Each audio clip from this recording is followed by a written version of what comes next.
더위가 이렇게 찾아오면 우리가 육신이 이렇게 지치기가 쉽습니다. 그렇죠. 가만히 있어도 땀이 나고, 가만히 있어도 이렇게 짜증이 나는 이제 계절이 오게 되었는데요. 이렇게 여름이 되면은 우리 육신도 쉽게 지치지만 우리의 영혼도 그것에 따라서 때때로 지칠 때가 있는 것 같다라는 것이죠. 우리 성도님들 혹시 그런 경험이 있으십니까? 나는 나름대로 믿음의 삶을 잘 살려고 노력하는데 뭔가 내 환경과 현실이 잘 되지 않아서 문득 내 안에 하나님을 향한 그 믿음과 어떤 하나님을 향한 열정이 차갑게 식어져 버리거나 냉랭해지는 그러한 마음을 겪으실 때가 있으셨습니까? 그래서 마음에는 아무런 감동이 없는 거예요. 그러니까 주일이 되니까 그냥 예배에 오는 거고, 예배 안 가면 내가 또 주일날 뭐 하나, 또 안 가면 내가 좀 그렇고, 그래서 내가 하나님께 예배하기 위해서 여기 자리에 앉아 있기는 하지만 어떠한 말씀과 찬양과 기도와 모든 순서를 통해서 어떠한 감흥이 없고 어떤 마음의 어떠한 그런 것들이 없어요. 그리고 내가 무엇인가 교회에서 봉사를 하고 수고를 하고 섬김은 하지만 어떤 기쁨과 감사, 그리고 막 내가 무엇인가를 해야겠다는 그런 의지적인 것보다는 어떤 내가 해왔던 일이니까 내가 이것을 하지 않으면 누가 또 이것을 감당할 수밖에 없으니까 그런 의무와 짐만으로 느껴지는 바로 영적인 침체의 상태를 누구나 한 번쯤은 겪어볼 수 있고, 혹은 이렇게 더위가 찾아오거나 아니면 믿음의 연륜이 시간이 지나면 지날수록 한 번쯤은 이렇게 경험할 수밖에 없게 된다는 것이죠. 그러면 그럴 때 모든 그리스도인들이 어떻게 반응하는 줄 아십니까? 내가 뜨거움이 사라지고 사랑이 식어진 것 같고 열정이 식어진 것 같았을 때 모든 그리스도인들은 두 가지로 반응을 합니다. 첫 번째는 어떤 반응이냐면 내가 믿음이 부족하구나, 나 왜 이것밖에 되지 않지 않은 자책으로 반응을 합니다. 하나님께서 나를 구원하여 주셨는데, 정말 하나님의 은혜를 내가 너무나 많이 받아 누렸는데 왜 나는 이러지 하면서 마음의 자책이 일어날 때가 있어요. 이게 첫 번째 반응이에요. 또 다른 반응은 뭐냐면 그래, 내가 이러고 있으면 안 되지, 내가 이렇게 주저앉아 있으면 안 되지, 내가 다시 한번 열심히 해보자 하는 자기의 어떤 결단들, 의지적인 노력들이 반응이 나옵니다. 그러니까 이게 두 개가 거의 동시에 이렇게 일어나는 경우가 있게 돼요.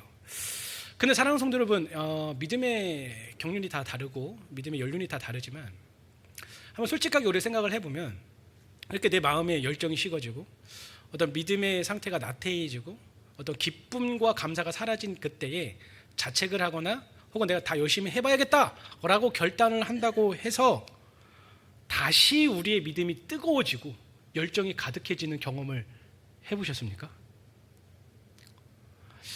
우리는 내 믿음의 열정이 예전 같지가 않아. 내가 왕년에는 이런 것도 했고, 내가 왕년에는 주님을 이렇게 사랑했고, 내가 왕년에는 교회를 세우기 위해서 이렇게 했는데 지금 내 열정이 그렇지 않아. 그것을 깨닫고 자책하고 내가 다시 한번 해봐야겠다라고 내 의지적으로 결단을 한다고 해서 다시 어떤 뜨거운 열정, 어떤 하나님을 향한 어떤 뜨거운 그런 감사, 사랑이 회복되어지는 것을 느껴보셨습니까? 물론 우리는 교회 여러 프로그램들이 있습니다. 이제 여름만 되면은 많은 교회들, 우리 교회들도 포함해서 많은 것들을 해요. 가장 어린 아이들 여름 성경학교를 통해서 먼저 성경학교를 합니다. 왜 합니까? 그 아이들을 구령하고 구원하기 위해도 있지만 그 어린 영혼들도 다시 뜨겁게 주님을 사랑하게끔 하기 위해서 그런 것들을 해요. 그리고 나중에 광고를 하겠지만 올해는 우리가 여름 수양회가 없지만 우리는 이제 여름 수양회를 합니다. 왜 하죠? 우리가 함께 모여서 말씀도 하고 함께 기도도 해서 뭔가 이렇게 열정을 우리가 조금 한번 다시 회복해보자 하는 걸로 합니다. 여름 수양회가 없으면 우리 교회는 말씀 사경회라고 해서 흔히 말하는 부흥회라고 해서 외부 강사를 초빙을 해서 말씀을 듣습니다. 왜 그걸 하죠? 우리 식어져 있던 나태해져 있던 그런 것들을 좀 회복합시다 하는 취지로 그런 것들을 합니다. 물론 이제 그런 것들이 소용없다 그런 말은 아닙니다. 그건 중요한 통로이고 방법론적인 것이기도 해요. 하지만 우리가 그러한 수련회나 어떤 말씀 사경회나 부흥회 여러 가지들을 붙일 수 있지만 그런 것들을 통해서 우리는 순간적으로 그럴 수 있어요. 그렇지, 내가 믿음에 나태해질 수 있었구나, 내가 정말 하나님으로부터 사랑이 조금 식어져 있었구나, 내가 게을러져 있었고 기쁨을 상실했구나, 내가 기도의 자리에서 믿음의 자리에서 멀어져 있었구나라는 것을 깨닫고 다시 회복하고자 하는 어떤 그런 결단과 마음이 있어요. 하지만 제가 이제 올해 다 그렇다는 건 아니지만 그것이 그렇게 오래 가지 않아요. 오래 가지 않습니다. 수련회가 됐든 말씀 세경회가 됐든 어떤 자기의 의지와 결단은 한계가 있습니다. 그래서 순간적으로 막 내가 해야겠다고 뭔가 이렇게 노력을 하고 그리고 어느 정도 믿음의 수준이 올라가기는 하지만 한계가 있다라는 것이죠. 바로 일시적이다라는 것이에요.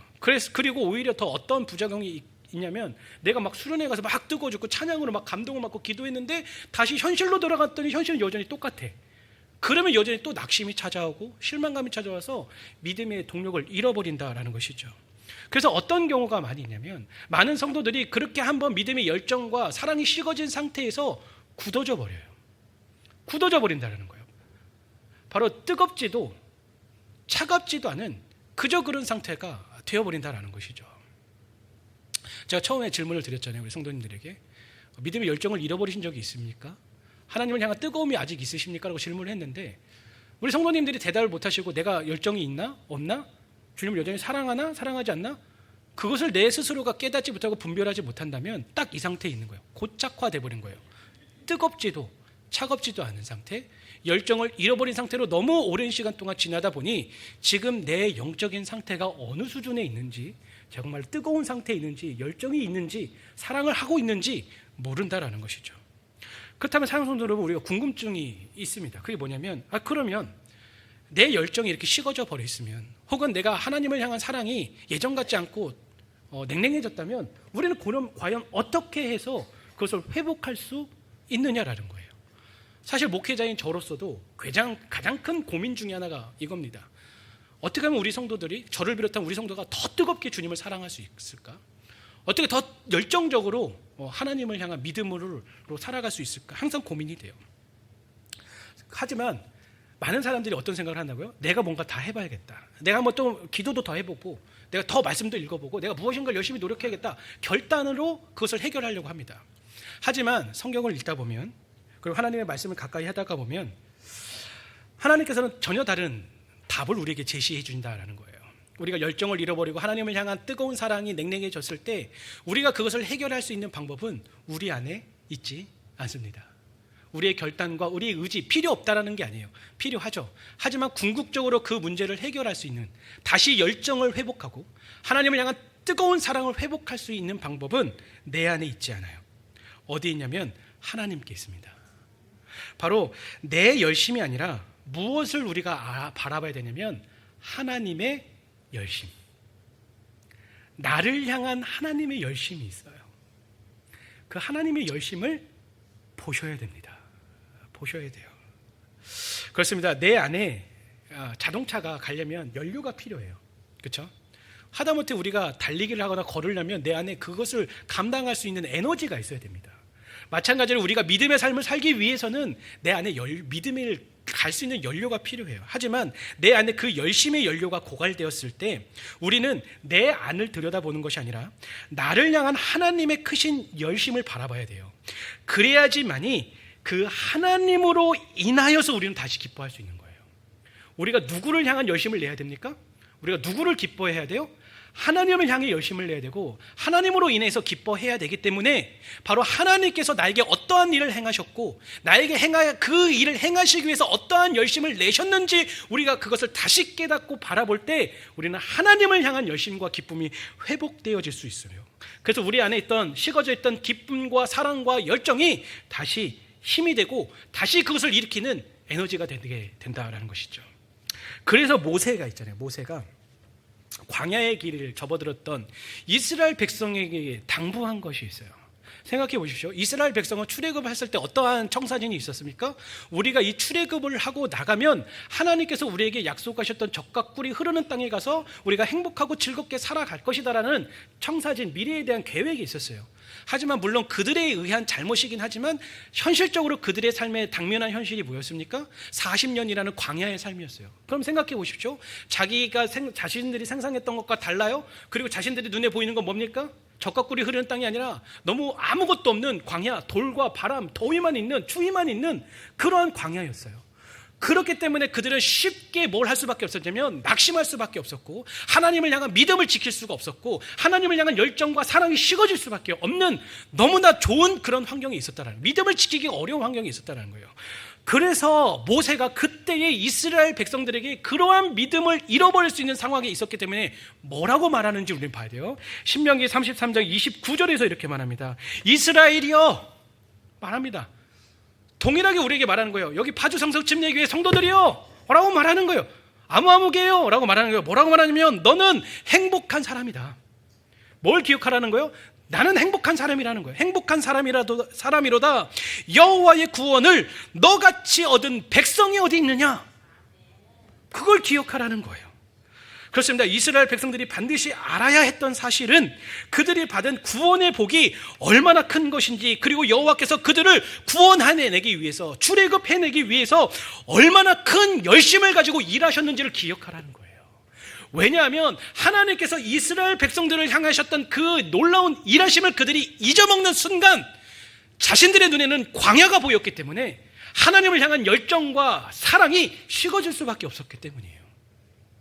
그래서 계속해서 말하는 게 뭡니까? 기억하라, 기억하라, 기억하라라고 말하는 거예요. 신명기서에 계속 반복하는 말이 뭐예요? 기억하라는 거예요. 안타깝게도 그들은 기억 못했죠. 그래서 결국 일어나지 말아야 될 일들이 일어나는 것을 보게 됩니다. 오늘 본문 에베소서입니다. 에베소서 1장 3절부터 14절은 찬송의 시입니다. 찬송의 시. 그래서 찬송하리로다 라고 시작해서 그의 영광을 찬송하게 하려 하심이로다 라고 마치게 되죠. 바로 하나님께서 그리스도 안에서, 바로 이제 나입니다. 나. 우리를 구원하시고 그 구원의 은혜를 찬송하게 하시기 위해서. 우리가 찬송하는 이유가 뭡니까? 하나님께서 나에게 구원의 은혜를 베푸셨기 때문에 그것이 이유가 돼서 찬송하는 거잖아요. 바로 그 구원의 은혜를 찬송하게 하기 위해서 하늘의 모든 신령한 복을 우리에게 주셨다는 거예요. 우리가 찬송할 수 있고 기뻐할 수 있고 뜨겁게 주님을 사랑할 수 있는 이유가 어디냐면 우리에게 하늘의 신령한 복을 허락하셨기 때문입니다. 그리고 중요한 게 뭐냐면 그런 신령한 복을 하나님께서 나에게 허락하시기 위해서 하나님은 동일하게 열심을 내셨다는 거예요.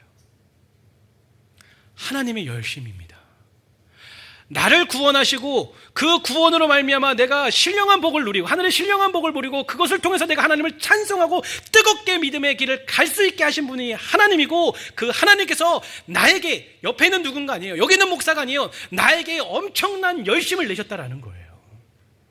그래서 오늘 본문의 말씀을 통해서 우리를 향하신 신령한 복을 주신 하나님의 그 쉬지 않는 열심을 우리가 좀 깨닫기로 바랍니다. 하나님께서 나에게 어떠한 열심을 내셨는지, 그래서 세 분을 소개할 거예요. 하나님, 하나님의 열심, 예수님의 열심, 성령님의 열심입니다. 나를 어떻게 열심히 나를 은혜로 사랑하셨는지 그것을 생각해 보려고 합니다. 그래서 7월 첫째 주잖아요. 네. 후반기가 시작되었습니다. 2026년 후반전이 시작됐어요. 전반전에 우리가 때로는 질 수 있어요.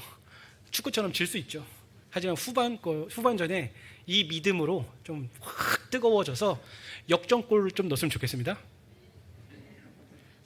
이렇게 재밌는 얘기하면 좀 아멘도 좀 크게 하시고, 역전골을 좀 넣었으면 좋겠습니다. 그래서 좀 이렇게 뜨거운 열정으로 남은 2026년의 믿음의 삶을 나아갔으면 좋겠습니다. 말씀의 제목은 하나님의 열심을 통해 열정을 회복하라입니다. 하나님의 열심을 통해 열정을 회복하라. 첫째로, 나를 택하신 하나님의 영원한 열심을 바라보십시오. 이제부터 제가 세 개의 대제를 할 건데 맨 끝에 나오는 우리가 해야 되는 동사가 다 다릅니다. 첫 번째는 나를 택하신 하나님의 영원한 열심을 뭐 하라고요? 바라보는 거예요. 바라보셔야 됩니다. 뭘 바라봐야 되냐면 나를 택하신 하나님의 열심, 나를 택하신. 오늘 본문 3절과 4절입니다. 찬송하리로다. 하나님 곧 우리 주 예수 그리스도의 아버지께서 그리스도 안에서 하늘에 속한 모든 신령한 복을 우리에게 주시되, 곧 창세 전에 그리스도 안에서 우리를 택하사 우리로 사랑 안에서 그 앞에 거룩하고 흠이 없게 하시려고 라고 말하고 있습니다. 지금 바울은요, 하나님이 우리에게 주신 신령한 복으로 가장 먼저 뭘 이야기하고 있냐면 우리를 택하신 은혜, 우리의 삶 가운데 찾아오신 그 하나님의 은혜에 대해서 찬송하고 있습니다.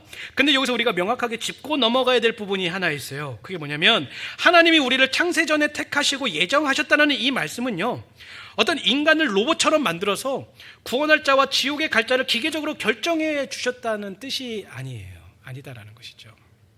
그렇다면 하나님이 창세전에 우리를 택하신 이유, 그리고 우리의 삶에 찾아오신 진짜 이유와 목적이 어디 있냐라는 거예요. 왜 우리를 택하셨고, 왜 우리를 찾아오셨고, 왜 우리를 구원해 주셨냐, 그 이유와 목적이 어디 있냐라는 거예요. 그것을 4절에서 분명히 말하고 있습니다. 우리는 이걸 기억하셔야 돼요. 기억하셔야 됩니다. 4절에서 이렇게 선포합니다. 곧 창세전에 그리스도 안에서 우리를 택하사 우리를 사랑 안에서 하나님께서 우리를 구원하신 목적이 뒤에 나옵니다. 그 앞에 뭐라고요? 거룩하고 흠이 없게 하시려고 라고 말합니다. 거룩하고 흠이 없게 하시려고. 그렇습니다. 하나님이 우리의 삶에 찾아오시고 우리를 구원하신 목적은요, 단지 너희가 지옥에 갈 수밖에 없어서 불쌍해갖고 천국 가게 해줄게, 그 단 하나의 목적이 아니에요. 물론 하나님께서 우리의 삶을 구원하신 데에는 이것이 가장 핵심이 되는 것은 맞습니다. 하지만 하나님의 구원을 말할 때, 우리를 구원해 주셨다라고 말할 때 이것이 최종 목적이 아니에요. 만약에 이것이 최종 목적이 되면 더 이상 하나님은 우리를 사랑하실 이유도, 우리의 삶을 책임질 이유도 없으세요. 하나님의 목적을 다 이루었기 때문에. 하지만 하나님께서 창세 전부터 우리를 택하시고 우리의 삶에 찾아오시고 우리를 구원하신 목적이 무엇이냐? 죄로 인해 영원한 멸망으로 갈 수밖에 없는 우리를 그리스도 안에서 다시 일으켜서 자녀 삼아 주셔서 마침내입니다. 마침내 하나님 앞에 거룩하고 흠이 없는 존귀한 백성, 그러니까 완전하게 하나님이 봐셨을 때 하나님 앞에 거룩하고 흠이 없는 존귀한 백성으로 기필코 만들어내시겠다는 계획을 갖고 계시는 거예요. 이거를 영화라고 합니다. 거룩하고 흠이 없는 상태로 기필코 만들어내겠다. 그러면 여기서 먼저 한번 생각해 보시기 바랍니다. 사랑하는 성도들, 우리가 왜 열정이 식어질까요? 왜 영적 무기력함에 빠질까요?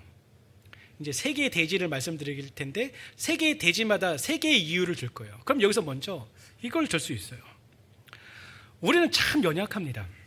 연약하기 때문에 많이 실패를 해요. 많이 넘어져요. 그래서 우리 안에는, 거듭난 그리스도 안에게는 선한 양심, 그리고 성령님께서 내재하시기 때문에 어떻게든 내가 말씀으로 살아봐야겠다, 내가 주님이 보시기에 합당한 모습으로 살아가야겠다라는 그 의지가 있습니다. 그래서 누구라도 어떻게 합니까? 내가 말씀대로 한번 살아봐야지, 내가 정말로 하나님이 기뻐하시는 대로 내가 한번 살아봐야지 하는 노력들이 있어요. 수고가 있어요. 하지만 어떻다고요? 우리는 연약해요. 우리 안에는 여전히 죄성이 있어요. 그렇기 때문에 넘어진다라는 것이죠. 그래서 내가 구원받았을 때 그렇게 살려고 노력하는데 넘어지고 또 넘어져요. 뿐만 아니라 우리가 여러 순간들이 있잖아요. 내가 말씀을 통해서, 찬양을 통해서, 어떤 내가 개인적인 신앙생활을 통해서, 어떤 기독교 서적을 통해서 내가 깨달음이 왔어요. 그렇지, 내가 이제는 이렇게 한번 살아봐야겠다, 내가 이렇게 한번 주님을 위해서 살아봐야겠다 하는데 자꾸 우리는 넘어지고 실패해요. 그래서 우리 안에 어떠한 일들이 일어나면 내가 정말로 하나님께서 원하시는 삶을 살아낼 수 있을까?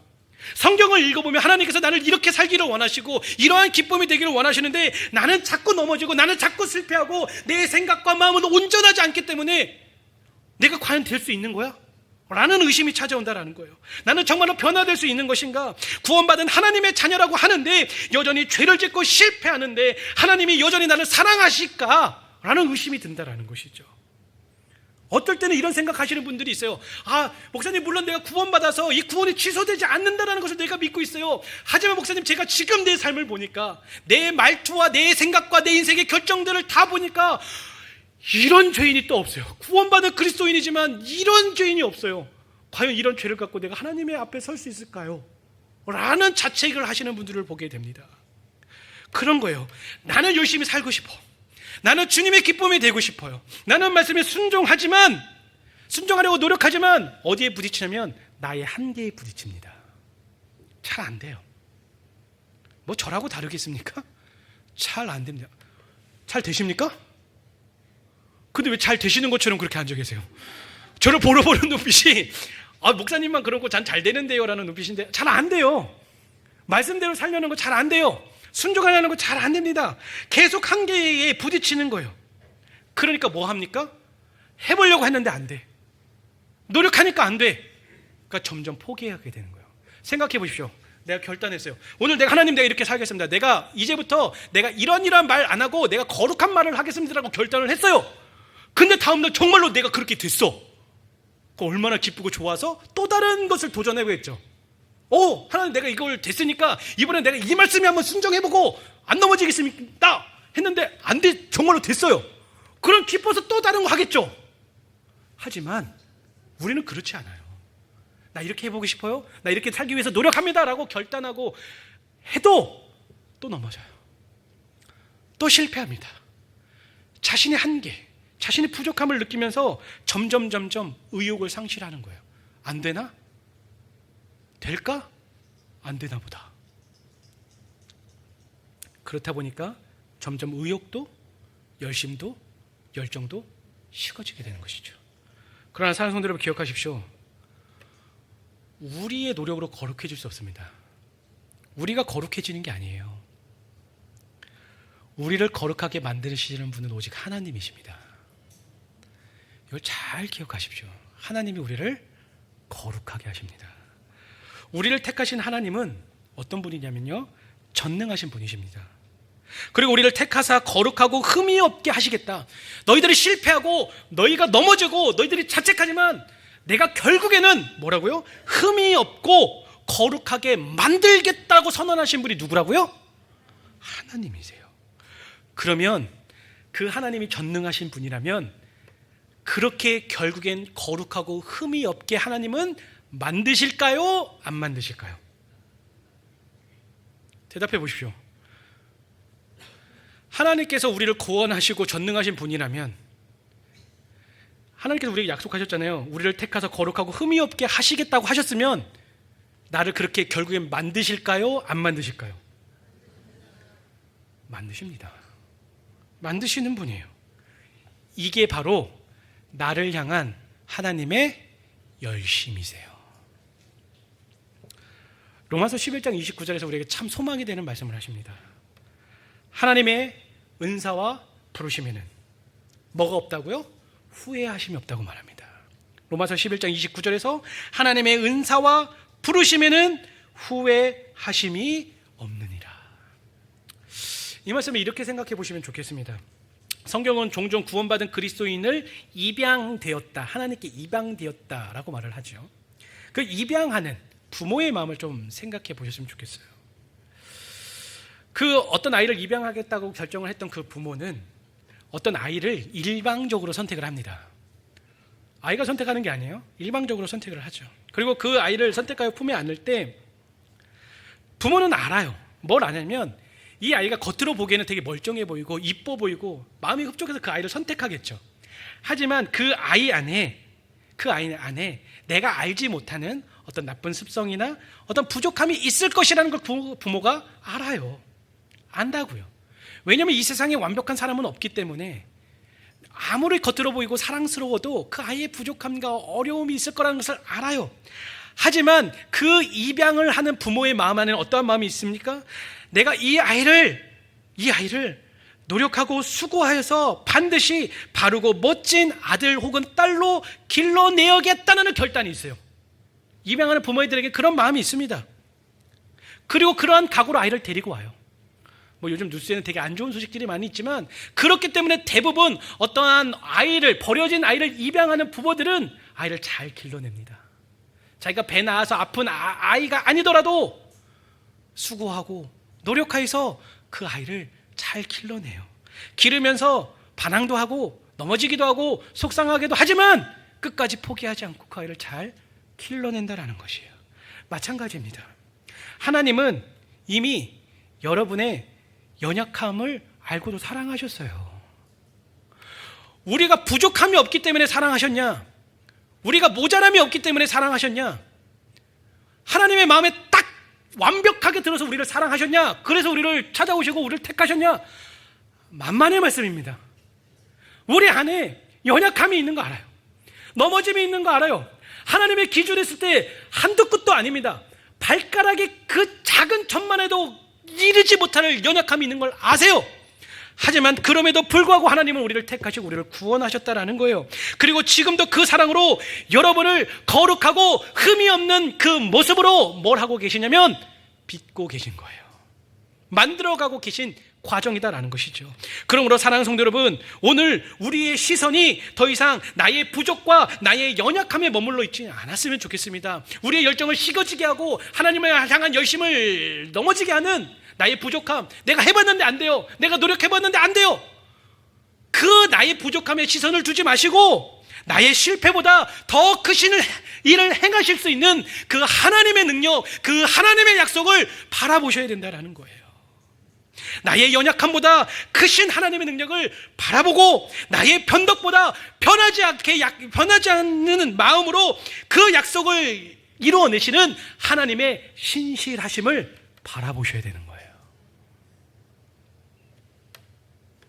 그렇게 결국에는 정금 같고 거룩한 주님의 자녀로 빚어내고야 마시는 하나님의 열심을 믿으시고, 실패의 자리, 난 안 되나 봐, 난 못할 것 같아, 하나님 내가 이만큼 했는데 도저히 안 돼요, 난 여기까지인가 봐요. 실패의 자리, 넘어짐의 자리, 거기에 머무르지 마시고 일어나셔서 다시 한번 뜨거운 열정을 갖고 하나님께서 결국에 나를 아름다운 모습으로 빚으실 것이라는 그 능력을 바라봄으로 뜨거운 열정을 갖고 다시 믿음의 길을 걸어가는 우리가 되기를 간절히 바라겠습니다.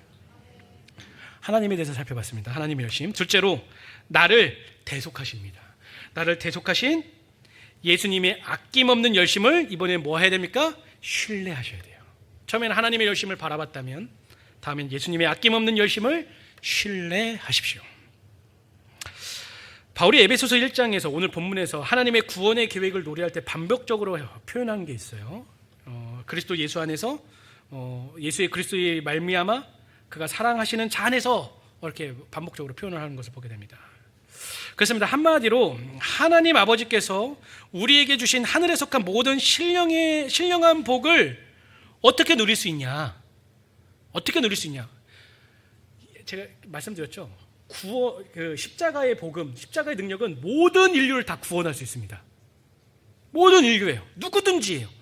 하지만 그것을 실질적으로 나의 은혜로 받아들일 수 있는 사람은 어떻게 할 수 있다고요? 예수 그리스도와 연합할 때 그것이 내 것이 되는 거예요. 연합할 때. 그러면 우리가 어떻게 그 존귀하신 그리스도와 연합을 이루어 하늘의 복을 누릴 수 있게 되었냐? 요한복음 6장입니다. 요한복음 6장 56절에서 이렇게 말합니다. 요한복음 6장 56절.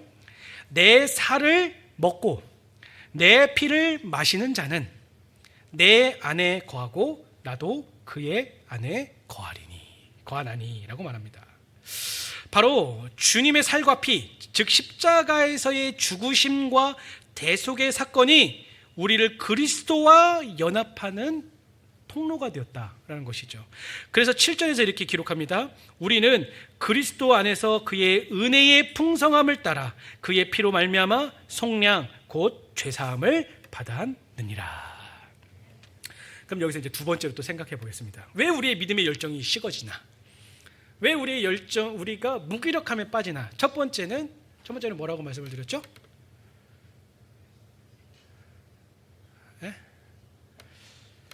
5분도 안 지난 것 같은데. 첫 번째 뭐라고 말씀드렸어요? 왜요?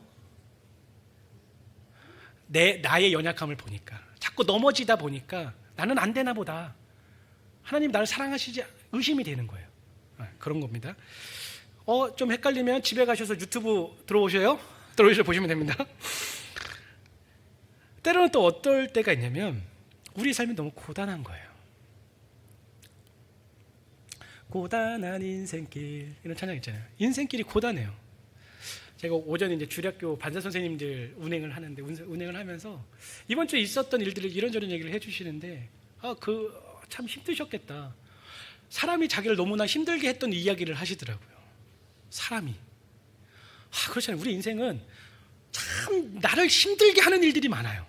뭐 환경이 됐든지 사람이 됐든지 뭐 여러 가지가 있습니다. 좀 두 다리 쭉 뻗고 잠잤으면 좋겠는데 그렇지 않을 때가 더 많잖아요. 참 고단합니다. 그러면 내가 고단해, 힘들어, 부족해. 그래서 우리는 뭘 해요? 그러면 힘들고 어렵고 고단하고 부족하면 뭐 하십니까? 지금 몇 명이 대답이 나왔어요. 뭐 하세요? 여기 좀 이상한 말씀 하시는 것 같은데 뭐 하신다고요? 여기. 그렇죠. 기도하잖아요. 하나님, 나 이렇게 고단합니다. 나 힘들어요. 하나님, 저 사람 내가 진짜로 한 대 쥐어받고 싶은데 내가 못하니까 하나님 어떻게 해주세요. 하나님, 나 이거 너무 부족해요.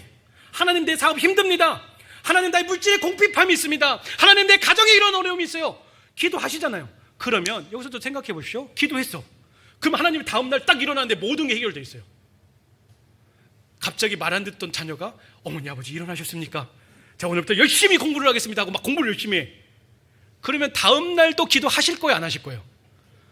하죠. 해요. 하나님, 나 물질이 부족해요. 내 사업이 어려워서 지금 이거 정말 급하게 막아야 됩니다. 돈이 필요해요. 한 5천만 원 필요합니다 하고 자료 이랬는데 우리 집 앞에 신문지에 5천만 원이 쌓여 있어. 그럼 기도 정말 열심히 하시겠죠. 너무 세속적이어서 죄송합니다. 근데 안 그래인 것 같아요. 하나님의 일하시는 방식과 하나님의 때는 달라요. 우리가 다 이해할 수 없습니다. 그래서 실망감이 찾아오는 거예요. 가뜩이나 내 인생도 믿음을 갖고 살아가는 게 낙심이 되고 힘들고 그것을 견뎌내기 힘든데, 그래서 힘들어서 하나님한테 도와달라고 하는데 하나님이 안 도와주는 것 같아요. 하나님이 나를 안 살피시는 것 같아. 하나님이 나만 외면하신 것 같아. 왜 하나님은 이런 거 안 주세요? 제가 얼마 전에 정말로 하나님 앞에서 너무 답답하고 화가 나서 이런 기도를 했습니다. 하나님, 지금 이 시대를 살아가는 사람이 70억 명이잖아요. 그 70억 명 중에 나 하나 예외된다고 뭐 문제 있습니까? 특별하게 나만 좀 잘 되게 해주세요. 아, 진짜 이런 기도를 했어요. 참 믿음 없죠. 너무 답답해서, 너무 화가 나서 속으로 그런 기도를 했어요. 우리 그럴 때 있잖아요. 하나님 왜 도대체? 난 하나님 사랑하잖아요. 하나님 나 정말로 구원하셨다면서요. 근데 왜 내 문제의 연속이 끝이 나질 않습니까? 왜 내 육신의 아픔은 계속 이어져야 돼요? 답답해요. 하나님 나를 사랑하시는 게 맞는지, 하나님이 나를 혹시 구원하시고 까먹고 저기 어디 변두리에 나를 그냥 처박아 두신 건 아닌지 의심이 된다라는 것이죠. 바로 의심의 늪에 빠지는 겁니다. 바로 내 감정과 내 현실의 상황에 따라 무엇을 저울질하냐면 하나님의 사랑을 저울질하는 거예요. 내 상황이 이러니까 하나님 나 사랑하고, 내 상황이 이렇지 않으니까 하나님 나 사랑하지 않고, 내 기도를 들어주시면 사랑하시고 들어주지 않으면 사랑하지 않는 것처럼 저울질을 한다는 것이죠. 그리고 마치 나를 향한 주님의 사랑이 식어지고 내 삶에서 멀어진 것처럼 느끼며 우리의 믿음의 열정도 그렇게 함께 식어져 버린다는 것이죠. 쉽게 말해서 하나님의 사랑이 식어진 것처럼 느껴지니까 나도 덩달아서 사랑이 식어지고 열정이 사라지는 거예요. 그러나 하나님께서 우리를 향한 사랑, 그 사랑이 얼마나 위대하고 얼마나 변함없는지 확증해 놓으신 게 있어요. 그게 뭡니까? 로마서 5장에서 말하는 것처럼 그게 십자가입니다. 내가 아직 죄인되었을 때 십자가 위에서 그 사랑을 확증해 놓으셨습니다. 하나님은 우리의 죄를 사하기 위해서 자신의 전부인 독생자 예수 그리스도를 십자가에 내어주셨습니다. 아들의 피값이라는 가장 고귀한 대가를 지불하시고 우리를 사신 거잖아요. 그렇습니다. 생각해 보십시오. 여기 이제 대부분의 분들이 이해하실 건데, 자식을 내어주는 부모의 사랑보다 더 큰 것은 이 세상에 있을 수가 없어요. 하물며 하나뿐인 아들을 아낌없이 내어주신 하나님의 사랑, 그 아버지의 뜻에 순종하여 자신의 살을 찢기셨습니다. 옆구리에 창을 찔려서 피와 물을 다 쏟으셨어요. 그 예수님의 열심이에요. 나를 구원하기 위한 예수님의 열심이었다는 거예요. 그 열심이 얼마나 크고 높겠냐라는 거예요. 요한일서입니다. 요한일서 4장 9절과 10절에서 이렇게 말합니다. 하나님의 사랑이 우리에게 이렇게 나타난 바 되었으니, 사랑하셨어요. 근데 그 사랑이 말로만의 사랑이 아니라 나타난 바 되었대요. 하나님이 자기의 독생자를 세상에 보내심은 그로 말미암아 우리를 살리려 하심이라. 단 하나의 이유입니다. 독생자를 보내시고 이 땅에 오신 단 하나의 이유, 나를 살리기 위해서예요. 사랑이 여기 있다라는 거예요. 여기 있으니 우리가 하나님을 사랑한 것이 아니에요. 하나님이 우리를 사랑하사 우리 죄를 속하기 위하여 화목제물로 그 아들을 보내셨다. 그렇게 사랑하는 성도 여러분, 삶의 현실과 상황이 우리를 고단하게 할 수 있어요. 이스라엘 백성이 눈에 보였던 것이 광야였던 것처럼 우리의 삶의 현실이 눈에 보이는 것은 광야일 수밖에 없어요. 그래서 그 모든 삶의 현실들이 하나님의 사랑을 의심하려고 할 수밖에 없습니다. 하지만 그럴 때 하나님을 향한 그 열정이, 그 동력이 점점 사라지려 하려 바로 그때 우리가 무엇을 바라보고 무엇을 신뢰해야 되냐? 그게 바로 십자가입니다. 그리고 기억하십시오. 십자가에서 우리를 향한 사랑의 크기가 증명되었다면, 그 십자가를 통해서 우리가 그리스도와 연합이 되어서 하늘의 신령한 복을 누리게 되었다면, 이제 앞으로도 그 누구도, 그 어떠한 환경도 우리를 향한 하나님의 그 사랑에서 빼앗을 수 있다 없다? 없는 거예요. 제가 너무 사랑하는 구절, 로마서 8장 32절입니다. 자기 아들을 아끼지 아니하시고 그 모든 사람을 위하여 우리 모든 사람을 위하여 내어 주신 이가 어찌 그 아들과 함께 모든 것을 우리에게 주시지 아니하겠느냐. 이렇게 자신도, 자신의 자녀도, 자신의 목숨도 아낌없이 주신 예수님의 열심을 신뢰할 때 우리의 얼어붙었던 마음, 여러 현실로 인해 의심하고 흔들렸던 열심을 회복할 수 있는 겁니다.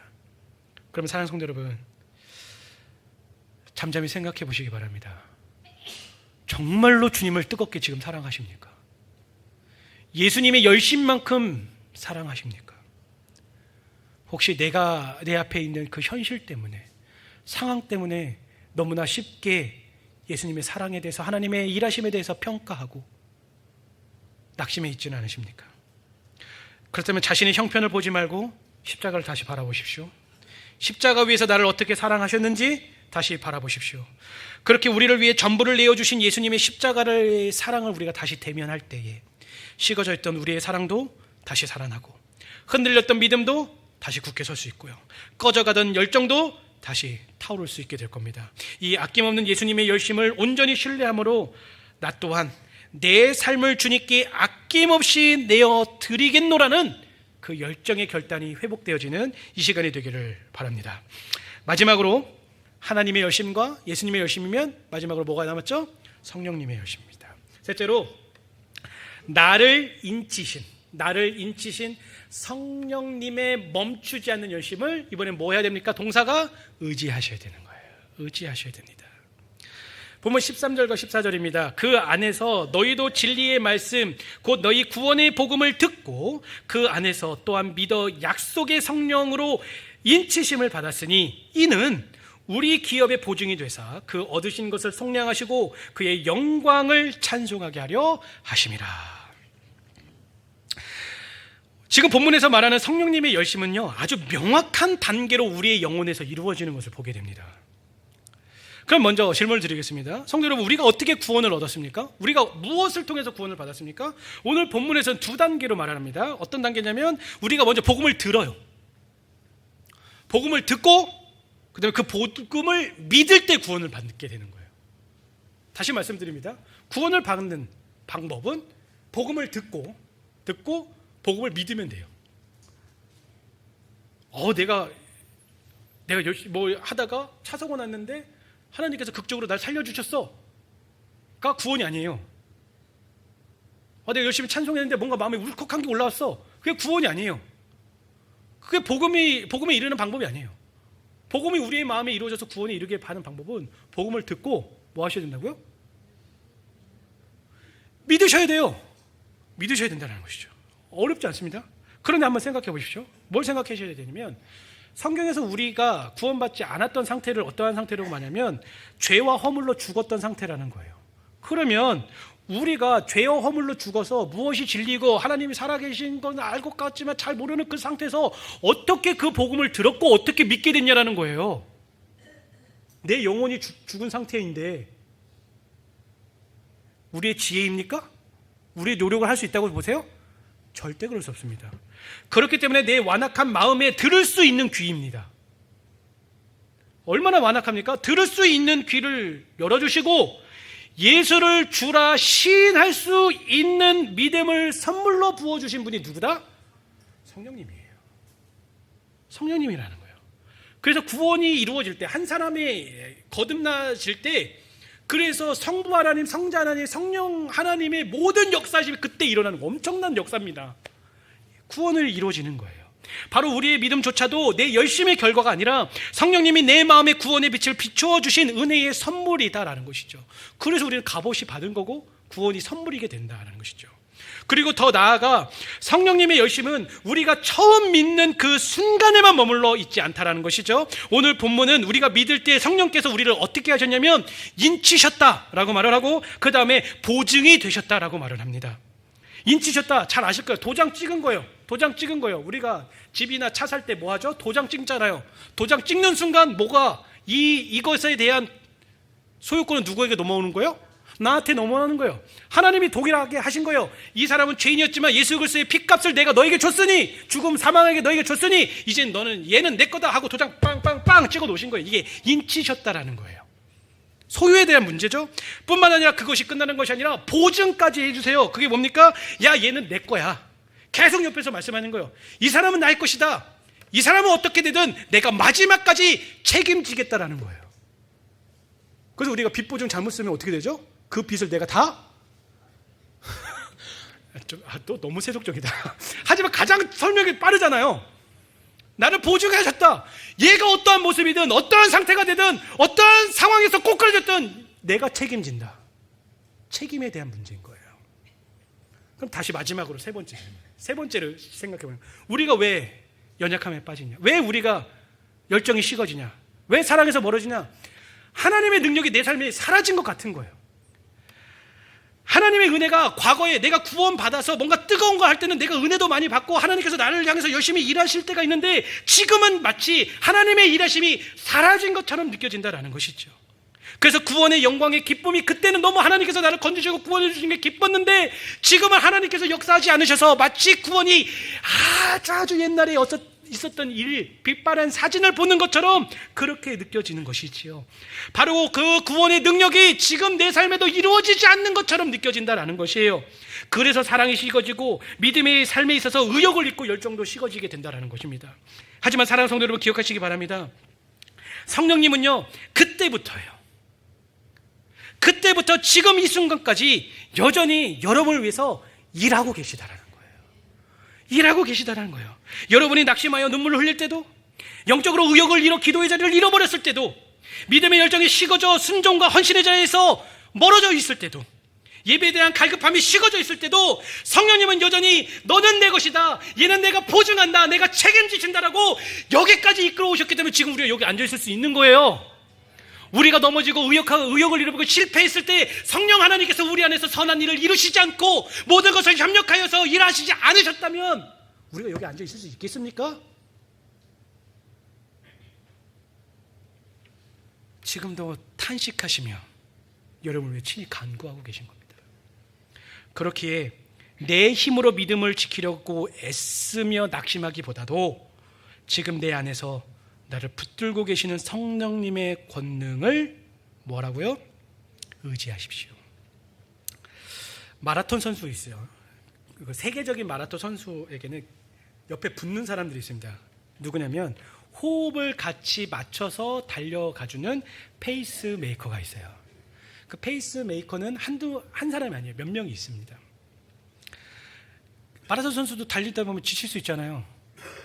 그래서 나는 지금 이 페이스, 이 속도로 계속 달려야 되는데 힘드니까 그 속도로 늦어질 수가 있어요. 그럼 옆에서 페이스메이커가 어떻게 하냐면 마라톤 선수가 달려야 되는 속도로 계속 달려주면서 그 페이스 조절을 하게 해주는 거예요. 페이스 조절을 해줍니다. 그래서 그 마라톤 선수가 시작부터 끝까지 모든 동일한 속도로 달려서 세계 신기록도 낼 수 있는 거겠죠. 우리의 믿음의 경우도 마찬가지입니다. 우리가 넘어질 때도, 낙심할 때도, 눈물을 흘릴 때도 성령 하나님은 페이스메이커가 되어서 우리 옆에서 함께 달려주고 계세요. 내가 힘들면 힘을 주시고, 낙심하고 있으면 위로해 주시고, 부족하면 채워주십니다. 그래서 우리가 믿음의 경주를 끝까지 달리게끔 옆에서 도와주고 계신다는 것이죠. 기억하시기 바랍니다. 우리의 믿음의 경주는 내 힘만으로 완주할 수 없어요. 우리 안에서 끝까지 역사하시는 하나님의 신실함으로 우리는 완주할 수 있습니다. 그러니 사랑하는 성도 여러분, 성령님을 신뢰하고 의지하십시오. 그래서 이제 남은 후반기를 시작하잖아요. 좀 매일매일 삶 가운데 이렇게 고백했으면 좋겠어요. 하나님, 전 연약합니다. 부족합니다. 이 경주를 끝까지 이겨낼 힘이 없습니다. 그러나 내 안에 계신 성령님을 의지합니다. 오늘도 이겨낼 힘을 주십시오. 하나님 나 아시죠? 너는 내 아들이라고 말씀하셨잖아요. 그래 모든 상황을 이겨낼 힘을 주십시오 라고 성령님을 의지하며 다시 한번 뜨거운 열정을 가지고 믿음의 삶을 완주해내는 우리가 되기를 간절히 바라겠습니다. 말씀을 마칩니다. 제가 눈이 우리 성도님들께 말씀드린 게 있죠. 우리의 열심의 모습은 바뀔 수가 있어요. 나이가 들면 청년의 때와 같이 뭔가 교회 봉사하고 뭐 그렇게 할 수 없는 거 현실적으로 어렵잖아요. 우리의 열심의 모습은 바뀔 수 있어요. 재능도 다르고 시간도 다르고 건강도 다르고 상황이 다르기 때문에 열심의 모습, 하나님을 향해 열심히 나타나는 표정, 모습은 다 달라질 수 있습니다. 하지만 열심은 식어질 수는 없습니다. 왜냐하면 우리의 열심은 언제나 하나님의 열심에 대한 반응이기 때문이에요. 하나님이 먼저 우리를 사랑하셨기 때문에 우리는 사랑하게 되는 거예요. 하나님이 먼저 우리를 붙드셨기 때문에 우리가 믿음을 붙들고 나아갈 수 있게 되는 거예요. 하나님이 먼저 우리를 위해서 일하기 시작했기 때문에 우리가 다시 일어서서 하나님을 위해서 일할 수 있게 되는 겁니다. 그러므로 나를 향한 하나님의 열심을 다시 한번 찾고 기억하고 묵상하십시오. 모세가 이스라엘아 너는 행복한 사람이로다. 너희 구원의 역사를 기억하라고 말씀하셨던 것처럼 우리에게 지금 가장 필요한 것은 하나님이 나를 구원하고 나를 어떻게 열심히 사랑하셨는지를 깨닫는 겁니다. 그럴 때 우리는 다시 뜨거운 열정을 갖고 주님을 사랑해야 할 줄로 믿습니다. 다시 열정을 회복하는 우리가 되기를 간절히 바라겠습니다.